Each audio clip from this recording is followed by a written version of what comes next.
Welcome back to middle education. लीजिए अब आपके सामने क्लास 9th हिंदी सब्जेक्ट का एक ऐसा अभ्यास प्रश्न लेकर के आ चुका हूं जो कि अर्धवार्षिक परीक्षा वर्ष 2024-25 के लिए बहुत ही ज़्यादा इम्पोर्टेंट होगा। जैसे कि आप सबको बता देता हूं, अर्धवार्षिक परीक्षा आपका दो सेटों में देखने को मिलेगा। एक रहेगा आपका सेट नंबर ए और दूसरा रहेगा आपका set number B. Middle education भी आपके सामने दो सेटों में अभ्यास प्रश्न लेकर के आएगा ताकि आपके अर्धवार्षिक परीक्षा की बेहतरीन तैयारी हो सके। आप क्लास 9 के स्टूडेंट हैं, टेंशन मत लीजिए।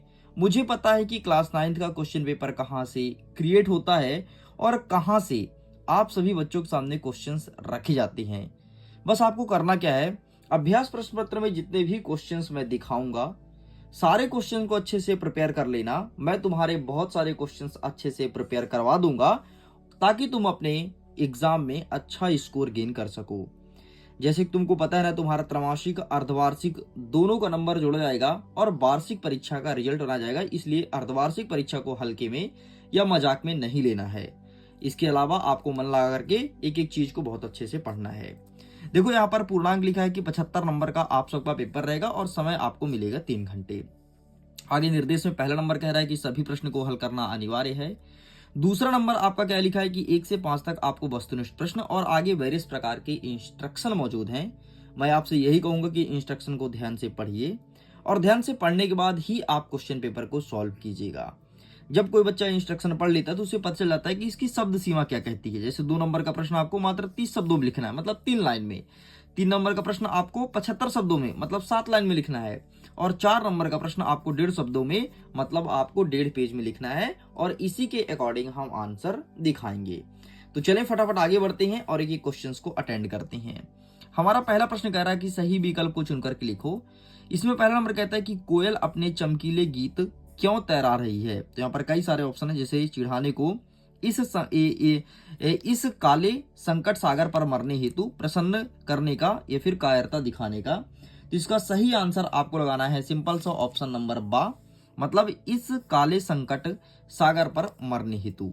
हमारा दूसरा प्रश्न कह रहा है कि कबीर के अनुसार या फिर कबीर के काव्य का मूल स्वर है। कबीर का जो काव्य है उसका मूल स्वर क्या है, समाज सुधारक है या फिर राजनीतिक चिंतक या फिर कृषि व्यवस्था या फिर देश प्रेम। तो कबीर दास जी ज्यादातर अपनी काव्य जो लिखते थे तो वो समाज के ऊपर लिखते थे और समाज सुधारने की बात करते, तो यही उनका मूल स्वर है। नेक्स्ट तीसरा नंबर कह रहा है रसखान जन्म लेना चाहते हैं कहाँ, कश्मीर में, राजस्थान में, ब्रिज भाषा में या महाराष्ट्र में। तो रसखान जन्म लेना चाहते हैं ब्रिज भाषा में, सॉरी ब्रिज में। तो आपका यही सही उत्तर हो जाएगा। ठीक है, भाषा नहीं ब्रिज है। ब्रिज एक स्थान का नाम है और वहां पर जो भाषा बोली जाती है उसे कहते हैं ब्रिज भाषा, इसलिए मेरे मुंह से ब्रिज भाषा शब्द निकल रहा था। अच्छा सुनो, अगर इन सब के पीडीएफ को डाउनलोड करना है तो लिंक डिस्क्रिप्शन बॉक्स में दिया गया है, जाइए जाकर के अपने पीडीएफ को डाउनलोड कर लीजिए। इसके अलावा टेलीग्राम पर जरूर जुड़ना। टेलीग्राम पर बहुत से बच्चे जुड़ते हैं, उनको सीधे तौर पर मेरे से बातचीत होती है और उनके मन में अगर कोई डाउट रहता है तो वो सब मैं आउट कर देता हूं, इसलिए प्लीज टेलीग्राम पर जरूर जुड़िएगा। आगे देखते हैं, चौथा नंबर कहता है कि गंगा की रेती किससे अंकित है, चांदनी से, रंगों से, बालू के सांपों से या फिर हरियाली से। तो इसका सही आंसर आपको लगाना है ऑप्शन नंबर सा, बालू के सांपों से आपका सही उत्तर हो जाएगा। पांचवा नंबर कहता है कि मेघ कैसे आए हैं, बंठन के आए हैं या गर्जना करते हुए आए हैं या चुपचाप आए हैं, फिर छिप छिप के आए हैं। तो मेघ जब भी आते हैं तो बंठन के आते हैं और अच्छा खासा बारिश करके जाते हैं, तो इसका सही आंसर आपको बंठन लिखना है। आगे बढ़ते हैं, हमारा छठवां नंबर कह रहा है खेतों में दूर दूर तक क्या फैली हुई है। तो खेतों में दूर दूर तक हरियाली फैली है, तो यहां पर आपको हरियाली अर्थात ऑप्शन नंबर आ पे टिक करना है। चलिए आगे बढ़ते हैं, प्रश्न क्रमांक 2 क्या कह रहा है, रिक्त स्थान की पूर्ति कीजिए।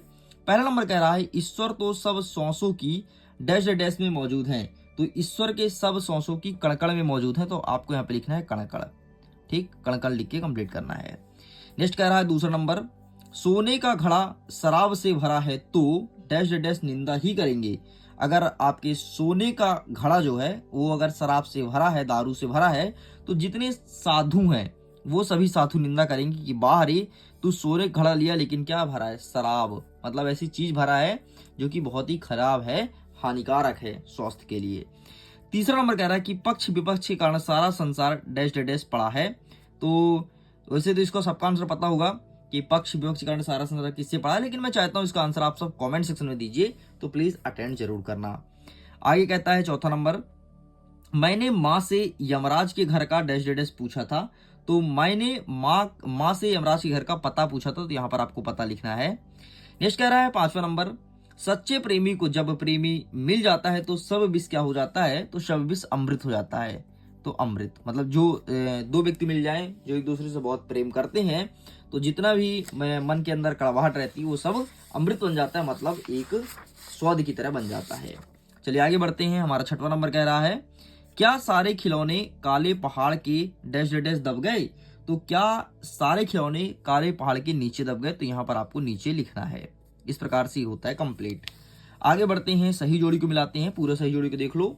एक साइड दिया है आचार्य महावीर प्रसाद सम्राट उपन्यास या फिर उपन्यास सम्राट, यात्रा का सजीव चित्रण, नाटक फाणिकेश्वर नाथ रेणु, उल्लू बनाना। आइए फटाफट मैच करते हैं। सबसे पहले कह रहा है कि आचार्य महावीर प्रसाद, तो इनका संबंध है सरस्वती पत्रिका से, तो ये हो जाएगा आपका पहला नंबर।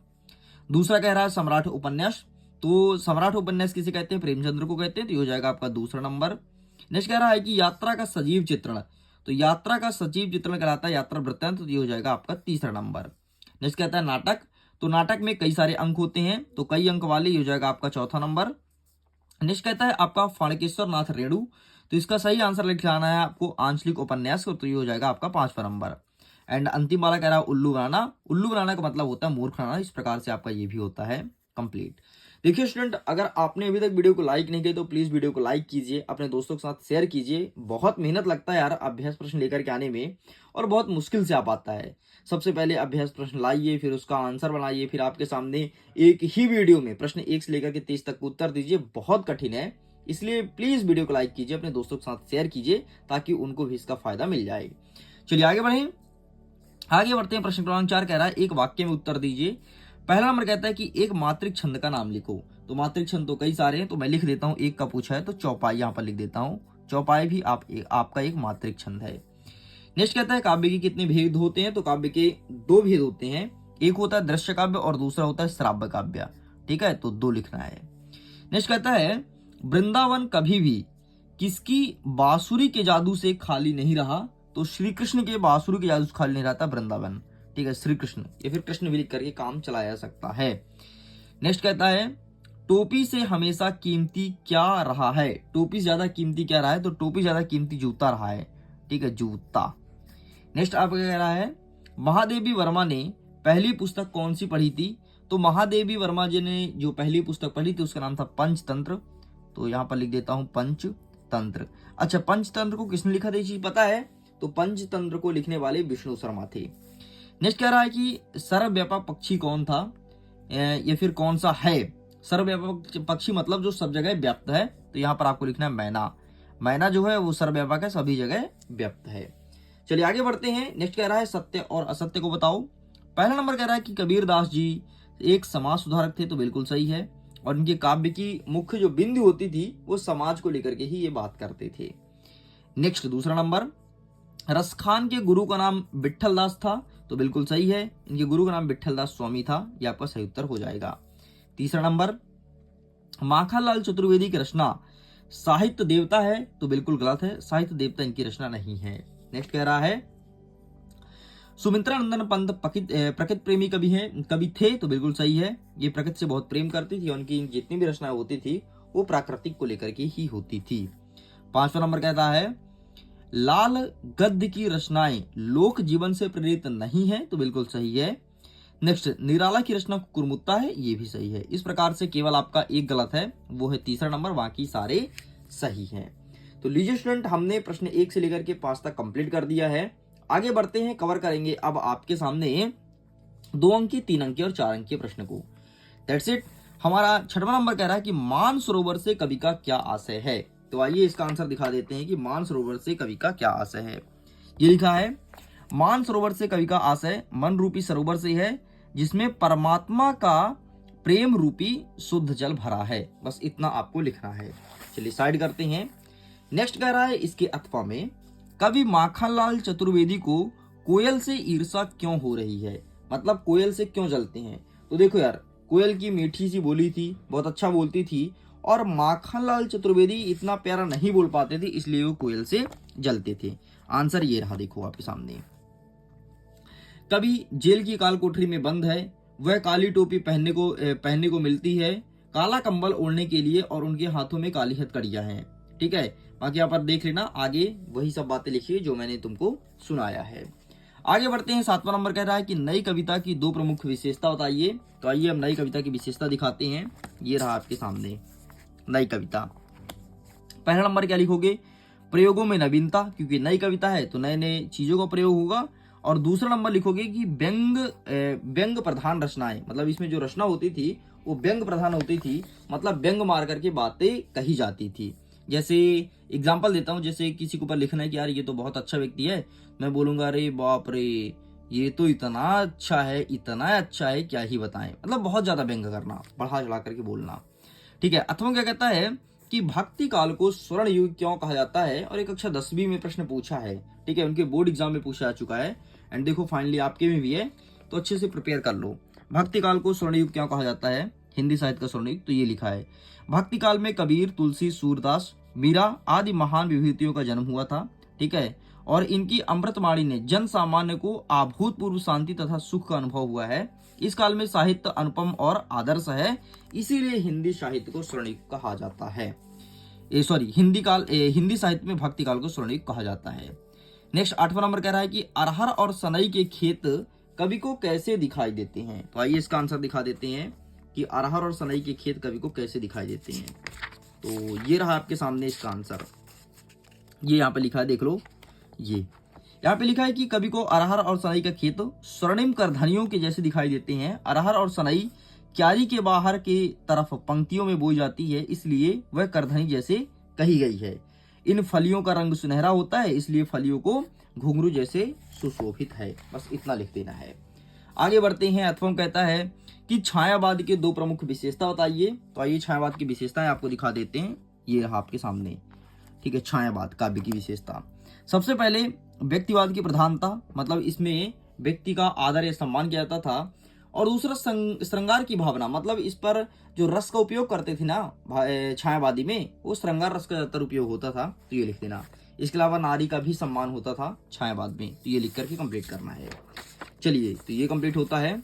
आगे बढ़ते हैं। हमारा प्रश्न क्रमांक 9 कह रहा है कि भक्ति काल के 2 कवियों का नाम और प्रत्येक की 1-2 रचनाएं बताइए। ठीक है, तो आइए देख लेते हैं इनके 2 कवियों का नाम। क्या पूछा है? छायावादी भक्तिकाल पूछा है, भक्तिकाल। तो भक्तिकाल के 2 कवियों का नाम वेट, ये रहा आपके सामने। ठीक, भक्तिकाल के 2 कवियों का नाम तो तुलसीदास हो गए और सूरदास हो गए। तुलसीदास जी लिखते थे भगवान श्री रामचंद्र जी के बारे में, मतलब रामचरितमानस लिखे हैं। और सूरदास लिखते थे, ये भी रामचंद्र जी के बारे में लिखते थे, सॉरी ये कृष्ण भगवान के बारे में लिखते थे, तो सूर सागर और सूर सारा बली। ठीक, ये दोनों की रचनाएं हैं। चलिए आगे बढ़ते हैं। नेक्स्ट अथवा कहता है कि कवि रसखान की भाव सौंदर्य की 2 विशेषता लिखो। कवि रसखान के भाव सौंदर्य की 2 विशेषता लिखनी है। तो आइए ये भी दिखा देता हूं, कवि रसखान का भाव सौंदर्य। ओके, तो जस्ट वेट, ये रहा है आपके सामने। ये देखिए आपके सामने लिखा गया है। सबसे पहले लिखना है भक्ति भावना, और दूसरा लिखोगे ब्रज में भावपूर्ण लगाओ। बस दोनों लिख करके कंप्लीट करना है। आगे बढ़ते हैं। 10वां नंबर कहता है कि दोहा की परिभाषा उदाहरण सहित लिखो। ठीक, तो आइए इसका आंसर दिखा देता हूं, दोहा की परिभाषा विथ एग्जाम्पल। तो ये रहा आपके सामने दोहा। ठीक है, ये दोहा में 4 चरण होते हैं। पहले और तीसरे में 13-13 मात्राएं होती हैं, और दूसरे और चौथे में 11-11 मात्राएं होती हैं। कुल 24 मात्राएं होती हैं। ठीक है, और लिखा है कि सम चरण अंत में तगड़ और जगड़ होना जरूरी है। बाकी देख लो एक एग्जाम्पल, ये तगड़ जगड़ मत लिखना, बस इतना लिख देना, यहाँ तक लिख के काम चलाया जा सकता है, अच्छे नंबर आ जाएंगे। ठीक, नेक्स्ट कहता है अथवा में उत्प्रेक्षा अलंकार को परिभाषा बताना है उदाहरण सहित। तो ये रहा आपके सामने उत्प्रेक्षा अलंकार। काव्य में जहां उपमेय में उपमान की संभावना व्यक्त की जाती है, वहां उत्प्रेक्षा अलंकार होता है। ठीक, और ये उदाहरण यहाँ पर लिखा गया है। चलिए इसे साइड करते हैं। नेक्स्ट हमारा कह रहा है 11वां नंबर, निबंध लेखन की कोई 2 विशेषता बताइए। आपके सामने निबंध लेखन की 2 विशेषता। सबसे पहले लिखोगे वर्णनात्मक निबंध की प्रकृति या मनुष्य जीवन की घटनाओं का वर्णन होता है, तो ये लिख देना पहले नंबर में। और दूसरे नंबर में क्या लिखोगे, विचारात्मक निबंध में अपने विचारों का सुसंबद्ध से व्यक्त किया जाता है, बस ये लिख दोगे। तो ये हो गया आपका पहला नंबर और ये हो गया आपका दूसरा नंबर। ठीक, ये विशेषता आपको लिखनी है। चलिए आगे बढ़ते हैं। नेक्स्ट कहता है अथवा में गद्य की प्रमुख विधाओं का नाम लिखो। गद्य की विधा कौन कौन सी है, तो आइए गद्य की विधा दिखाते हैं। तो गद्य की विधा ये रहा आपके सामने। क्या क्या है, निबंध, नाटक, उपन्यास, कहानी और एकांकी। ये 2023 और 24 में भी पूछा जा चुका है, इस चीज को ध्यान रखना। चलिए आगे बढ़ते हैं। नेक्स्ट क्या कह रहा है, 12 नंबर, बाढ़ पीड़ितों की मदद हेतु हर नाव पर क्या क्या होना आवश्यक है। अगर तुम बाढ़ में जो डूब गया है उनका तुम सहायता करना चाहते हो तो नाव में क्या क्या होना चाहिए। तो सबसे पहले नाव पर जंजीर होनी चाहिए ताकि बाढ़ पीड़ितों को तुम खींच सको। इसके बाद उनके लिए कपड़े होना चाहिए, उनके लिए खाना होना चाहिए और कंबल की व्यवस्था होनी चाहिए। बस इतनी चीज होनी चाहिए तो बाढ़ पीड़ितों को तुम आसानी से बचा सकते हो। अथवा कहता है कि हथकड़ियों को गहना क्यों कहा गया है। ये प्रश्न पूछा है कि हथकड़ियों को गहना क्यों कहा है, तो आइए दिखाते हैं इसका भी आंसर, क्यों कहा गया हथकड़ियों को गहना। ठीक है, तो ये रहा आपके सामने, ये देखो यहाँ पे लिखा है कि गहने श्रृंगार साज सज्जा के लिए पहने जाते हैं। इसे पहनने वालों की शोभा बढ़ती है। स्वतंत्रता सेनानियों की साज सज्जा एवं शोभा हथकड़ियों से बढ़ती है। देश की आजादी के लिए हथकड़ियों पहनना गौरव की बात होती है, इसलिए हथकड़ियों को गहना कहा गया है। ठीक है, इस प्रकार से ये भी कंप्लीट होता है। हमारा 13 नंबर कह रहा है कि लता ने बादल रूपी मेहमानों को किस तरह देखा और क्यों।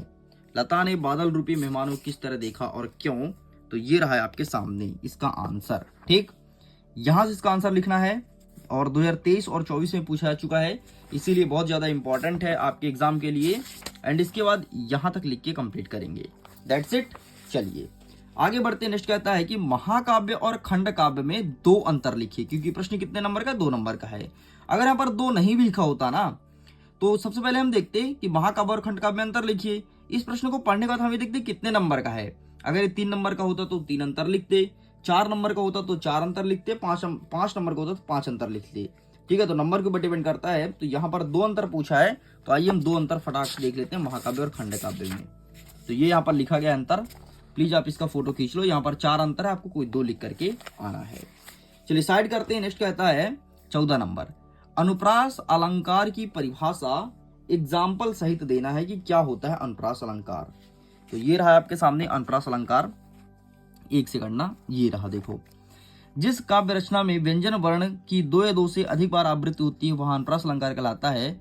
जैसे क्या लिखा है, तरनी तनुजा तट तमल। ठीक है, देखो ता ता ता ता ता, तरुवर बहुछाए, तो ता वर्ण की आवृत्ति बार बार होती है, अर्थात यही अनुप्रास अलंकार है। चलो आगे बढ़ते हैं। रस किसे कहते हैं और रस के अंगों का नाम लिखो।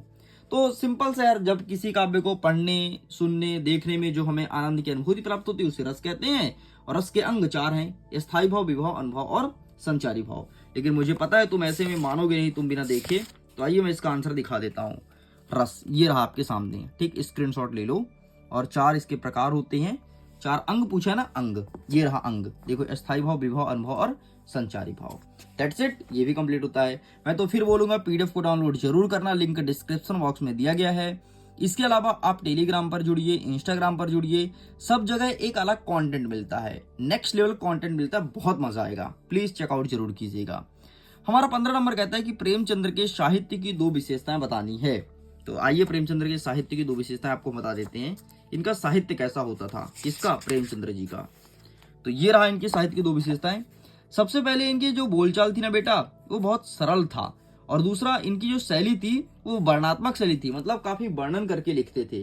बस इतना तो आपको लिखना था। चलिए आगे बढ़ते। नेक्स्ट कहता है कि एकांकी की 2 विशेषता बताओ। सबसे पहले एकांकी में 1 अंक होता है, मतलब घटना पात्रों की संख्या कम होती है। ठीक है, इसलिए इसमें 1 अंक होता है। और एकांकी जो होता है बहुत लंबे समय के लिए नहीं होता, बहुत छोटा होता है, शॉर्ट में। ठीक है, बाकी हमसे पूछा तो हम लिखेंगे क्या क्या बोला प्रश्न में, एकांकी की 2 विशेषताएं ना। तो ये रहा भाई साहब आपके सामने एकांकी। और एकांकी में इधर का ये जो लिखा है ना पॉइंट, इसको तुम विशेषता में कंसिडर कर सकते हो, लिख लो, कोई दिक्कत नहीं, पूरा आपको नंबर दिया जाएगा। ठीक, बाकी यहाँ पर अलग से दिया नहीं है, तो आप यहाँ से काम चला सकते हो। बाकी बिल्कुल सही है, गलत नहीं है कुछ। ठीक है, नेक्स्ट कहता है कि छोटी बच्ची को बैल के प्रति प्रेम क्यों उमड़ा। तो देखो यार, छोटी बच्ची की मां मर चुकी थी, तो छोटी बच्ची रोती रहती दिन भर। उसकी सौतेली माँ आई थी, उसे खाने नहीं देती, रोती रहती थी। और उसे ऐसा लगता था कि यार हमारे बैल के भी तो कोई नहीं है ना, तो इसलिए वो जा करके बैल के साथ रोया करती थी। ठीक है, और बैल के साथ रोती थी, और इसीलिए प्रेम उमड़ा है कि बैल की कोई नहीं है तो हमारे भी कोई नहीं है। ठीक, तो ये आंसर लिखा है। बाकी मैं समझा दिया हूँ, जो समझाया हूँ वही लिखना है। नेक्स्ट कहता है कि मुहावरे एवं लोकोक्तियों में अंतर लिखो। ठीक है, मुहावरे और लोकोक्तियों में अंतर। तो आइए हम दिखा देते हैं मुहावरे और लोकोक्तियों में अंतर। तो वेट करिएगा जरा।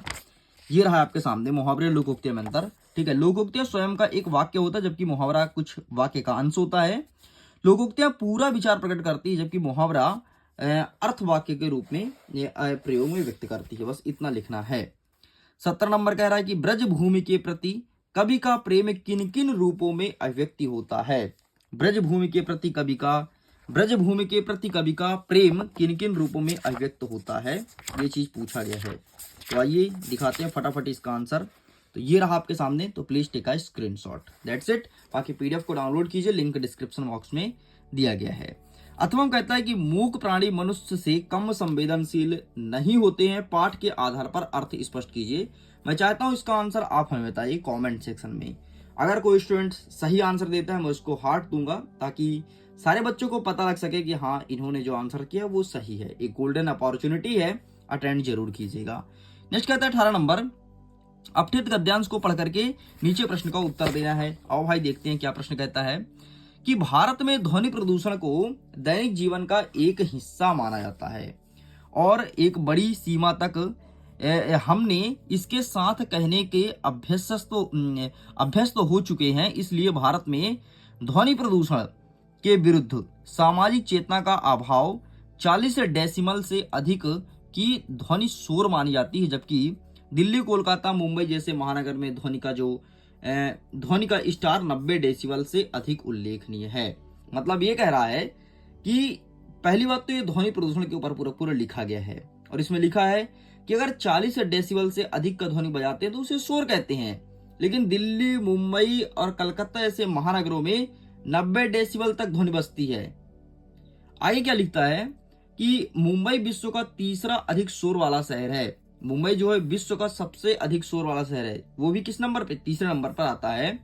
अतः भारत में, धन सब जगह लिखा है यार, जबकि ध्वनि होनी चाहिए। अतः भारत में ध्वनि प्रदूषण के विरुद्ध व्यापक तथा प्रभावी कानून की महती आवश्यकता है। मतलब भारत देश में कानून बनाना चाहिए। सबसे पहले देखो उपयुक्त गद्यांश का शीर्षक क्या है, तो सिंपल सा यहाँ पर लिखना है ध्वनि प्रदूषण, यही उसका शीर्षक हो जाएगा, ध्वनि प्रदूषण। ठीक। नेक्स्ट कहता है ध्वनि प्रदूषण क्या है, तो 40 डेसिबल से अधिक ध्वनि को ध्वनि प्रदूषण या शोर माना जाता है। तो ये हो जाएगा आपके दूसरे का उत्तर। नेक्स्ट कह रहा है उपयुक्त गद्यांश का सारांश क्या है, तो ये जो लिखा गया है इसका सारांश आपको अपने शब्दों में लिखना है। चलिए आगे बढ़ते हैं। अथवा क्या कहता है कि अपठित काव्यांश को पढ़ करके प्रश्न का उत्तर देना है। काव्यांश को पढ़ना है, फिर प्रश्न का उत्तर देना है। कल जो हमारी सभ्यता पर हंसे थे अज्ञान से, आज लज्जित हो रहे हैं अधिक अनुसंधान से। जो आज प्रेमी हैं हमारे भक्ति कल होंगे वही, जो आज व्यर्थ व्यक्त है अनुरूपत कल होंगे वही। तो हमारा प्रश्न कह रहा है कि हमारी सभ्यता पर लोग क्यों हंस रहे हैं, तो अज्ञानता पे हंस रहे हैं। ठीक। तो ये रहा पहले का उत्तर, अज्ञानता से। दूसरा नंबर, अनुरक्त का विलोम क्या होगा, तो अनुरक्त का हो जाएगा अवरक्त। ठीक है। नेक्स्ट कहता है आज कौन लज्जित हो रहे हैं, तो ये यहां पर लिखा है देखो, अधिक अनुसंधान से। तो आज कौन लज्जित हो रहे हैं, तो आज जो व्यक्ति हैं वो लज्जित हो रहे हैं, किससे? अत्यधिक अनुसंधान से। इस प्रकार से आपका ये भी होता है कंप्लीट।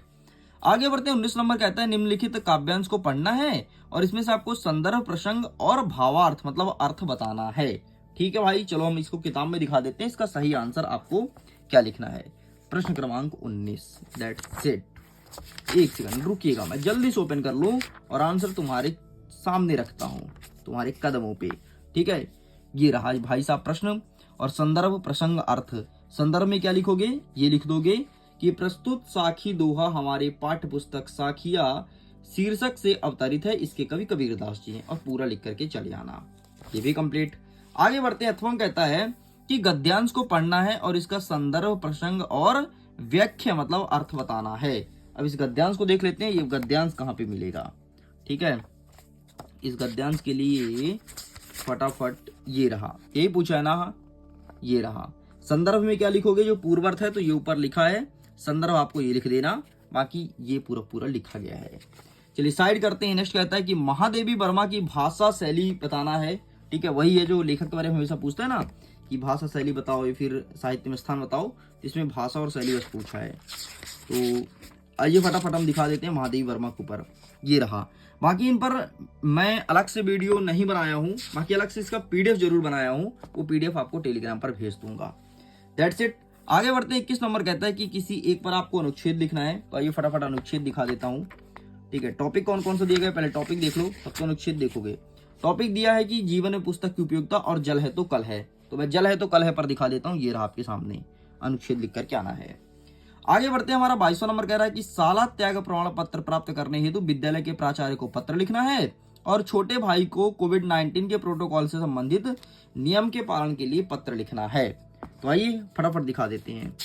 सबसे पहले दिखा देते हैं आपको शाला त्याग प्रमाण पत्र के लिए। ठीक है, तो शाला क्या है, शाला त्याग प्रमाण पत्र मतलब टीसी के लिए भाई साहब। तो टीसी के लिए 1 सेकंड, ये तो क्या है, ये प्रार्थना पत्र है शुल्क मुक्ति के लिए। ठीक है, शाला त्याग प्रमाण पत्र ये है, ये टीसी के लिए लिखा गया है। ये पूरा पूरा आपको लिखना है। नेक्स्ट कहता है कोविड-19 के प्रोटोकॉल के लिए। तो कोविड-19 का प्रोटोकॉल, 1 सेकंड, कोविड-19 का प्रोटोकॉल के लिए। ठीक, यहां पर नहीं लिखा है भाई कोविड-19 का प्रोटोकॉल। ठीक है, कोविड-19 के स्थान पर ना आप ये वाला प्रिपेयर कर लेना। दूसरे सेट में आपको ये वाला क्वेश्चन देखने को मिल सकता है, इसलिए आप इसे प्रिपेयर कर लेना। चलिए साइड करते हैं, एक अंतिम प्रश्न देख लेते हैं फटाफट, जो कि 23वां नंबर कहता है निबंध। निबंध कौन सा है मैं वो भी जल्दी से दिखा देता हूँ कि कौन सा निबंध तुम्हें अच्छे से प्रिपेयर करना है। तो ये रहा तुम्हारे सामने निबंध, विद्यार्थी जीवन। बस इसे अच्छे से प्रिपेयर कर लेना। ये तुम्हारे 22 के बोर्ड एग्जाम में, 23 के बोर्ड एग्जाम में, बोर्ड एग्जाम मतलब फाइनल पेपर में पूछा जा चुका है। यही अच्छे से प्रिपेयर कर लेना। इस प्रकार से कक्षा 9वीं के हिंदी विषय का सेट नंबर 1 पूरा होता है कंप्लीट। जल्दी आपके सामने सेट नंबर 2 का वीडियो आएगा। वीडियो पसंद आया हो तो वीडियो को लाइक कीजिए, दोस्तों के साथ शेयर कीजिए, चैनल को सब्सक्राइब करके रखना। मिडिल एजुकेशन ऐसे ही तगड़ा कंटेंट लेकर के आता है। वीडियो को इन करता हूं एग्जाम के लिए। All the best, bye bye.